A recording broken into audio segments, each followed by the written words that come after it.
આજ તો હતી રજા એટલે હુઈ લીધું નિરાતે જાગીને બેઠો બેઠો કરતો તો વિચાર આવી ગયો મગજમાં એક ખતરનાક આઈડિયા.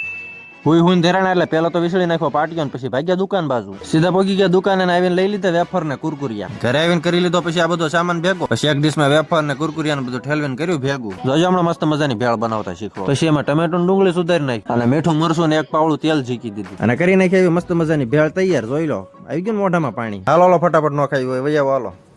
અબે સાલે પછી ઘરે નાખે માતાજીના દીવા બત્તી ને આવી ગયો પછી અગાસી ઉપર આંટો મારવા. જોઈ લો રાતે મારા ઘરનું લોકેશન કાંક આવું બતાય. પછી ખાઈ પીને થઈ ગયા નવરા ને આવી ગયા ભાઈબંધ દોસ્તાર હારે બારી બેહવા. ઠપકારી લીધી બધાય પછી એક એક ગુલ્ફી.